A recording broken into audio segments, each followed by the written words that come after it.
I didn't drive back to that town for the open bar or the dancing. I came back because my father finally said it out loud, standing in a room full of people who had known our family for 30 years. "What are you even doing here?" he said, not quietly, not privately. Loud enough, deliberate enough. The kind of sentence that expects agreement from a crowd. A few people laughed the nervous way people laugh when they aren't sure if something is a joke. My mother straightened beside him, chin lifted, satisfied. My sister Rachel stood near the cake table with her new husband, and I watched her smile go rigid under the weight of what had just been said. And then I watched Marcus, her husband, turn the color of copy paper. He didn't look at my father. He looked at me. Not the way you look at a stranger. The way you look at someone whose signature is sitting in a file on your desk. His glass tilted slightly in his hand. He whispered something under his breath that the music almost swallowed. Almost. But you can't understand what happened in that ballroom until you understand what they took first. I was 22 when my parents explained the rules of our household in the clearest possible language, not with words. With the tuition bill and a silence that outlasted every argument I could have made. It was a Tuesday in October. The kitchen smelled like the coffee my mother always let go cold, and I laid everything on the table the way you do when you believe presentation still matters. Acceptance letter. Financial aid summary. The gap between what the university offered and what it actually cost. I'd done the math 17 times. I knew the number by heart. I just needed them to meet it halfway. My father was reading something on his phone. He didn't put it down. My mother looked at the papers the way you look at mail you didn't ask for. "We talked about this," she said. "You talked about it," I said. "I was asking a question. The answer is the same." She picked up her coffee mug, realized it was cold, set it back down. "You're resourceful. You'll figure it out." I looked at my father. He looked up exactly long enough to say, "Your mother's right," and then looked back down at his phone. That was it. No negotiation. No counteroffer. No, "We're sorry, we don't have it." Just a clean dismissal dressed up as confidence in me. 3 weeks later, my sister Rachel came home from her sophomore year of high school talking about the Europe trip her French class was doing in the spring. She talked about it at dinner, mentioning twice that the payment deadline was coming up. By the following Saturday, my mother had written the check. I know because I saw the amount on the counter before she sealed the envelope. It was almost exactly half of what I had asked for. Nobody mentioned the coincidence. Nobody was supposed to. That was how favoritism worked in our house. It didn't announce itself. It just kept a running tab in receipts and silences and checks written for one daughter and not the other. I tried anyway. I took out what federal loans I could, picked up a weekend job at a print shop downtown, ate dining hall food until the dining hall closed, and then whatever was cheap after that. I made it through a semester and a half before a financial hold froze my registration.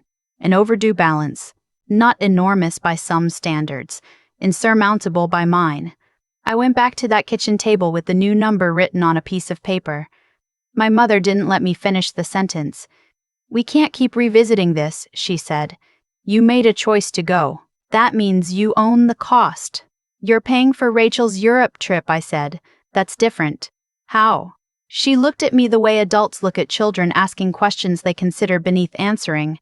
"Rachel has a plan. Rachel knows where she's going." I almost laughed. Rachel was 15 and had changed her intended major 3 times in conversations that hadn't involved any actual college yet. But I understood what my mother meant. It wasn't about plans. It was about preference. Rachel was easy to love. I was easy to overlook. I had been since we were small, and I had spent years telling myself it wasn't true. And sitting at that kitchen table, I finally stopped arguing with the evidence. That night, I made a decision that felt less like giving up and more like recalculating. I withdrew, filed the paperwork, watched my enrollment status change from active to withdrawn in a student portal that stopped mattering to anyone but me. I packed 2 bags and a box of books, loaded my car in the kind of quiet that comes from having already finished grieving something. My father came outside while I was loading. He stood on the front step with his hands in his pockets. You don't have to do this dramatically, he said. I'm not doing it dramatically, I said. I'm just doing it. Where are you going? Somewhere that doesn't cost you anything. He started to say something else. I got in the car. I drove 4 hours north to stay with a college friend whose apartment had a couch and whose generosity didn't come with conditions. I spent 2 weeks applying for every entry-level accounting and bookkeeping position within commuting distance. I got hired at a regional firm that processed tax documents for small businesses. The work was tedious and precise, and nobody cared about my feelings while I did it, which felt, honestly, like relief. I took community college courses at night, not because anyone suggested it, because I had done the math on where this road led and I intended to redirect it. I studied tax code the way some people study scripture. Not because it was glamorous, but because it was leverage, and I had learned early that leverage was the only language that didn't lie to you. 4 years in, I passed the CPA exam on my second attempt. The first attempt I failed by 6 points and cried once in my car and didn't mention it to anyone. The second attempt I passed and also didn't mention it to anyone. I had learned by then that handing certain people your victories too early gives them the opportunity to minimize those victories before the victories have a chance to mean anything. I joined a larger firm. I was good at my work in the way that quiet people are often good at things that require sustained attention, the kind of competence that doesn't photograph well but compounds. Within 3 years, I was leading audits. Within 5, I was being consulted on cases with federal implications. The work was not dramatic. That's what people misunderstand about financial investigation. It's not raids and confrontations and evidence taped to whiteboards. It's documents. It's patterns inside documents. It's the art of reading what a number is trying not to say. I was good at it. And I was patient, which in this line of work matters more than almost anything else. My parents re-entered my life the way they always had, through Rachel. The first call came about 3 years after I left. My mother's voice had the particular warmth it only produced when she needed something and knew she was starting from a deficit. "We've been thinking about you," she said, which meant she had not been thinking about me until approximately 45 minutes before dialing. I waited. "Rachel's program is more expensive than we budgeted," she said. The word budgeted almost made me smile. Anything you could do to help would mean so much to all of us. To all of us. "I'm not in a position to help right now," I said. "Oh, don't be like that." Her voice shifted just slightly. "You've always been the practical one. We're not asking for much." "Then it should be easy to find somewhere else," I said, and ended the call. I sat for a while afterward, not angry, not sad, just noting something.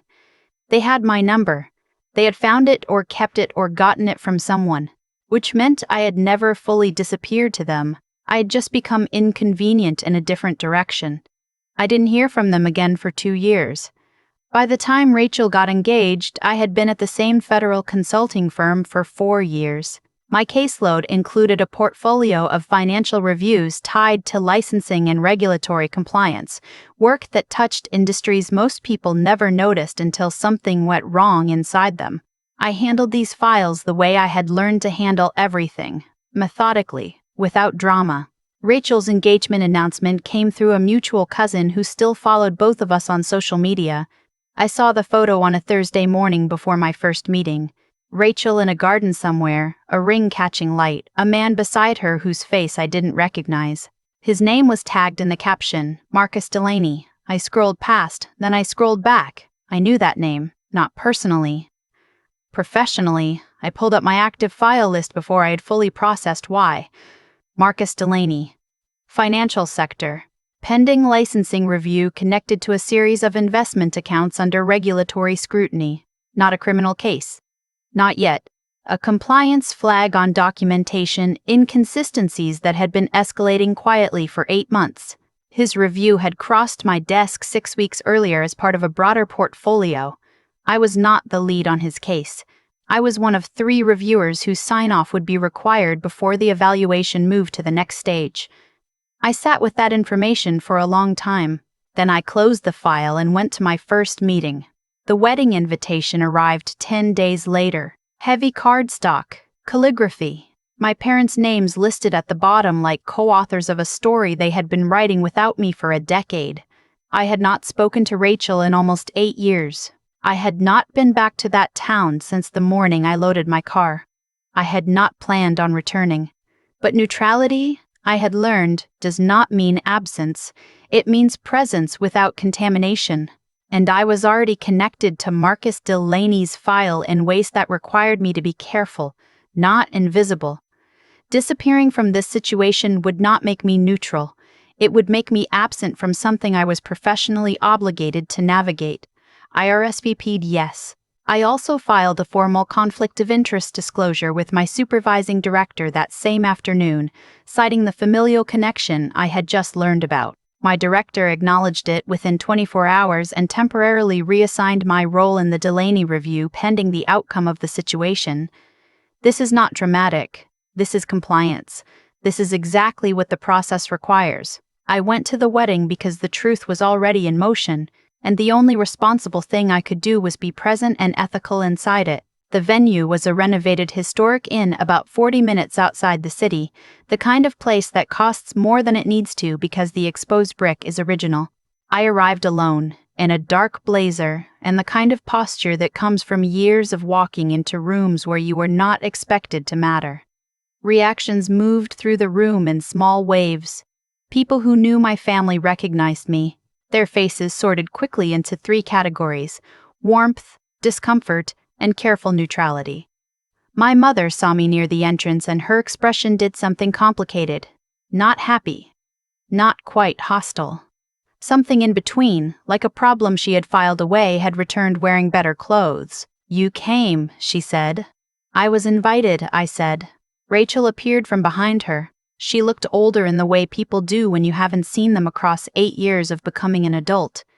Pretty, nervous, searching my face for something I wasn't ready to hand her yet. "You look good," she said, a little carefully. "So do you," I replied. My father found us a few minutes later. He hugged me briefly, the kind of hug that apologizes for things it can't name. "It's good to see you," he said. And then, because old habits require almost no effort, "Your mother and I were just saying we hope you're settled now, that you found something stable." Something stable. I smiled the way I had learned to smile in rooms where I needed to stay composed. "I have," I said. Then my father scanned my face, looked around at the assembled guests, and said it. Not as a question, not as a greeting, as a verdict delivered to an audience. "What are you even doing here?" Laughter scattered. My mother's mouth curved upward in the way it does when she considers herself winning. And across the room, past 30 people in their finest clothes, past flower arrangements that had cost more than my first month's rent, Marcus Delaney went pale. Not because of the insult, because he had just recognized me. He had seen my name on his review documentation. He knew my firm. He knew my role. He knew, in the specific way that people in financially precarious positions know, exactly what my presence at this event could mean for the story his paperwork was trying to tell. He set his glass down on the nearest table with the careful deliberateness of someone trying not to drop it. Rachel touched his arm. He didn't look at her. He looked at me. And then he said, in a voice that started quiet and ended somewhere else entirely, "Stop. Just stop." The room didn't understand yet. But it went quiet anyway, the way rooms do when something beneath the social surface begins to break through. My mother blinked. "I beg your pardon." Marcus took one step forward. His voice was not angry. It was the voice of a man doing rapid triage on a situation he hadn't prepared for. "You don't know who you're talking to," he said. "You have no idea." My father started to speak. Marcus turned toward him. "Sir, please." The word please had nothing polite in it. Rachel whispered, "Marcus, what is happening?" He looked at her, then back at me, and I could see the exact calculation moving across his face. Professional recognition fighting personal catastrophe for control of his expression. He swallowed once. "This is the woman whose firm is reviewing my licensing case," he said. Silence has a texture when it lands in a room that was, 1 second earlier, producing the comfortable noise of a celebration. This silence had weight. My mother's head turned toward me slowly. "What does that mean?" Marcus answered before I could. "It means she has a professional role in an evaluation that determines whether I can continue operating in my field." He paused. "That's what it means." Rachel's bouquet dipped in her grip. My father's face went through several expressions in quick succession and settled on something I had never seen there before. Fear. My mother recovered fastest because she always did, because humiliation had always triggered her most functional instincts. "This is absurd," she said. "You're causing a scene at your own wedding." Marcus looked at her for a long moment. "You started it," he said quietly. That landed harder than a shout would have. "Because it was accurate and everyone in earshot knew it." I spoke then, the first full sentence I had directed at the room rather than at any one person in it. "I think," I said in the voice I used in conference rooms, "we should move somewhere private." Marcus nodded immediately. Rachel started to follow. My mother opened her mouth. I looked at her, not with heat, not with any of the things I had every right to feel in that moment, and she looked away first. We moved to a small sitting room off the main hallway. Marcus closed the door. Rachel stood near the window. My parents followed, and for the first time in my life, they entered a room after me. Marcus spoke first. To me, formally, the way you speak to someone in a professional context when you are trying to establish that you understand the rules. "I didn't know you were related to Rachel when we got engaged. I didn't know until I saw the invitation list 2 weeks ago and connected the last name." "I know," I said. "I contacted my compliance officer the same day." He exhaled. "I was going to disclose it before the review finalized regardless." "I know that too," I said. "I disclosed from my side the morning I received the invitation." Rachel's head turned. "You disclosed."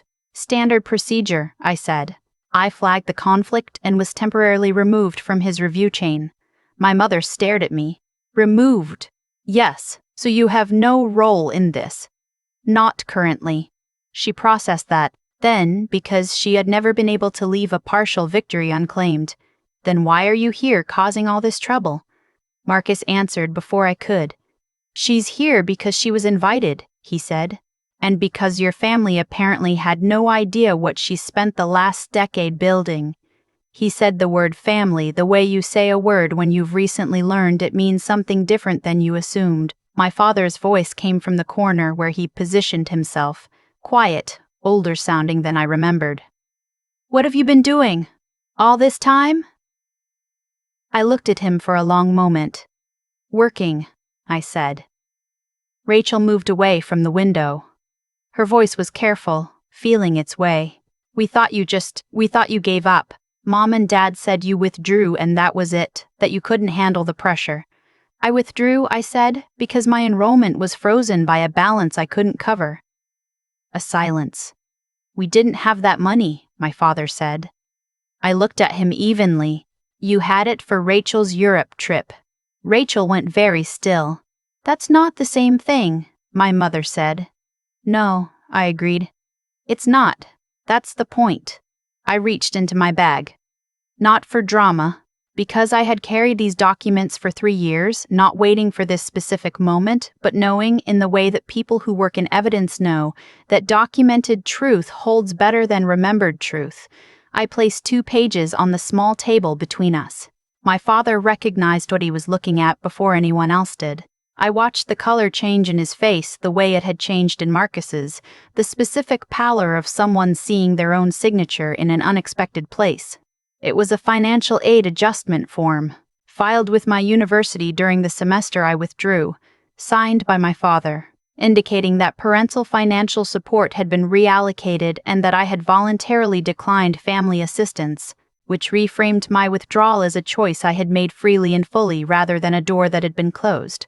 The form had consequences I hadn't understood at the time. It had affected my loan eligibility retroactively. It had followed my financial record for years in ways I had only fully traced recently.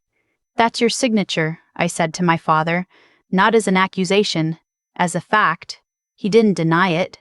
He looked at the paper and said nothing, which was its own kind of answer. My mother said, "You don't know what the circumstances were." "I know what the form says," I replied. We needed to protect Rachel's aid package, my mother said. Her voice had changed. The social performance was gone. What was left was something more honest and, in its honesty, more terrible. If the university thought we were supporting 2 students, it would have affected her eligibility. Rachel made a sound that wasn't quite a word. So you filed a form saying I had declined support, I said. You had declined support. You left. I left after you declined to give it. The distinction sat in the room like a third presence. Marcus had gone very quiet in the way that people go quiet when they are processing something that changes the shape of a story they thought they knew. He was looking at Rachel. She was looking at the table. My father was looking at his hands. My mother said, "You turned out fine." It was perhaps the most honest thing she had said in the entire conversation, and also the most revealing. Because it was her argument, her justification, delivered in 4 words. You survived, therefore what we did was acceptable. I turned out fine, I said, in spite of this, not because of it. Rachel's voice broke when she finally spoke, not loudly, just a clean fracture running through the middle of whatever composure she'd been maintaining. I didn't know, she said, about the form. I didn't know any of that. I know, I said. Does that matter to you? I thought about it honestly before I answered. Yes, I said, it matters. Her eyes filled. She looked at our parents with an expression I had never seen on her face. Something harder than hurt. Something that was going to take time to name. You did this, she said to them. Not a question. My father said, we were trying to give you opportunities by taking them from her. He had no answer. The silence he produced was the same silence he had been producing my entire life. The careful blankness of a man who preferred not to choose and had built an entire identity around the preference. My mother straightened. This family has always done what it needed to do. That's not something to be ashamed of. Marcus turned toward her with an expression that had nothing personal in it anymore, only clarity. With respect, he said, with no respect in it at all. What you're describing as doing what you needed to do has a more specific name in the context of financial documentation and aid eligibility. My mother stared at him. Excuse me? I work in financial compliance, he said. I write documents for a living. What you just described, filing a form that misrepresented your support to effect a financial aid determination, that's not a gray area. My mother's voice went sharp. Don't threaten me at my daughter's wedding. I'm not threatening you, Marcus said. I'm telling you what I know. Rachel said very quietly, Marcus. He looked at her. Something moved across his face, grief and love and the particular exhaustion of a man who has just learned that the family he was marrying into is built on a foundation he didn't survey before signing. She said, I need a minute. He nodded. He moved to the far side of the room and stood near the window looking out at the parking lot. For a moment, it was just the 4 of us, my family. The shape of it, anyway. My mother looked at me and said, Are you happy now? I thought about the question. Not as a provocation to return, as an actual question. I don't feel what you think I feel, I said finally. Then what do you feel? Finished, I said. I feel finished with carrying this. She didn't have an answer for that. Maybe because it left her nothing to argue against. Rachel walked out first. Not dramatically, not crying, just walking, the way you walk when you need to be somewhere that isn't where you are. The door swung shut softly behind her veil. I gathered the documents from the table and put them back in my bag. My father watched me do it. When I looked up, he was still looking at his hands. I didn't know it would follow you, he said. I know, I said. And I did know. I believed him.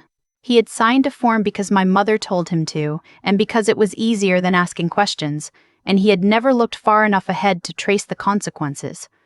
That was its own kind of failure, a smaller one than malice, no less costly for being smaller. I'm sorry, he said.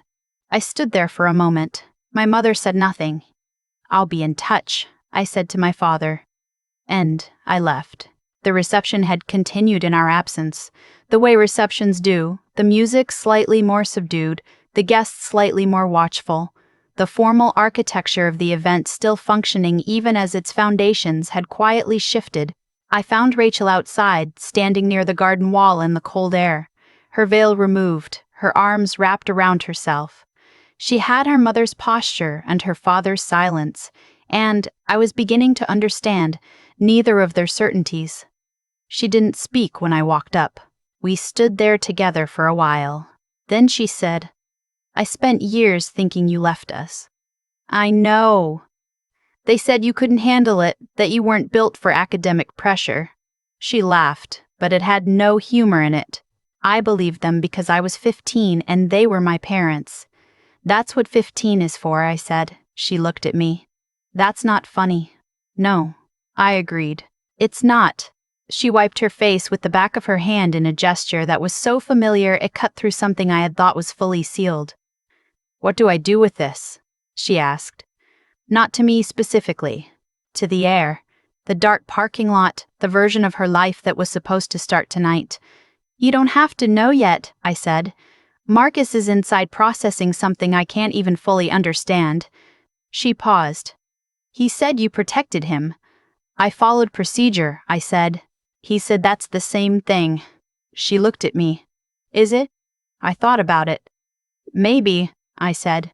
We stood there a while longer. The music inside played something instrumental and slow. Through the glass, I could see my father sitting at a table alone, and my mother talking to someone with the animated focus of a woman refusing to let her face show what her afternoon had cost her. I could see Marcus near the bar, jacket off now, speaking with someone I didn't recognize. "Are you going to pursue it?" Rachel asked. "The form, legally." "That's not up to me anymore," I said. "I've disclosed. The documentation exists. What happens with it goes through channels I'm no longer part of." "But you kept the documents. I've had them for 3 years. She absorbed that. "Why didn't you use them before?" I had thought about this answer before, not for this conversation, just for myself, in the quiet of my apartment on the evenings when the weight of carrying something alone becomes a specific texture. "Because I didn't want to use them as a weapon," I said. "I wanted to have them in case the truth ever needed somewhere to stand." Rachel was quiet for a long time. Then, "I'm sorry. For whatever that's worth from someone who benefited from something they didn't understand." "It's worth something," I said. "It's worth more than you think." She nodded slowly. She looked at the door, then at me. "Will you come in? I don't want you to leave yet." I considered it. "For a little while," I said. We went back inside together. The months that followed were not cinematic. Institutional processes rarely are. The financial aid documentation was reviewed by the relevant university office after a formal inquiry was filed by someone other than me. My parents hired an attorney.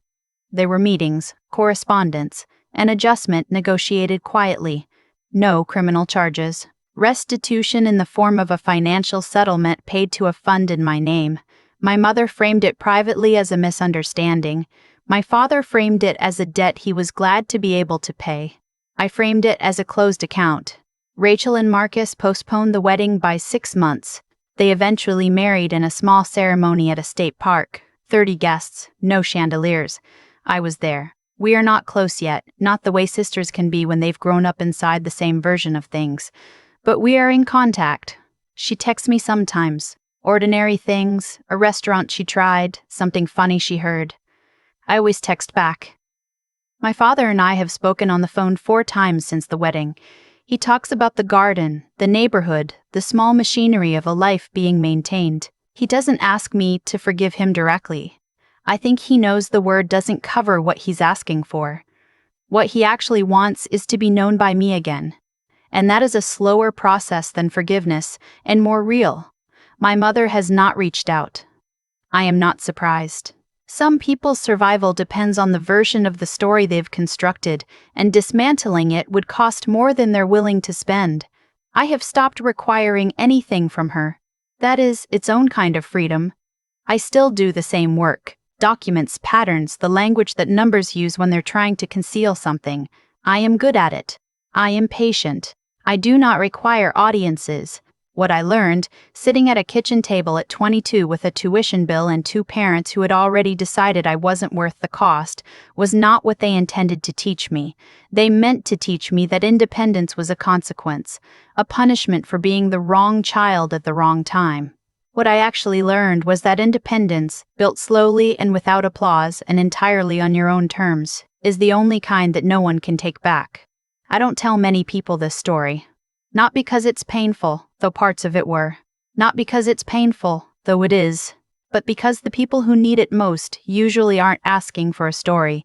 They're sitting at a table somewhere, doing the math for the 17th time, wondering if the number will ever make sense. It won't, I would tell them, if I could. The number is not the problem. The problem is who's sitting across the table and what they've already decided about you. Leave the table. Do the work. Keep the documents. The truth is a patient thing. It will wait for you to be ready to let it speak.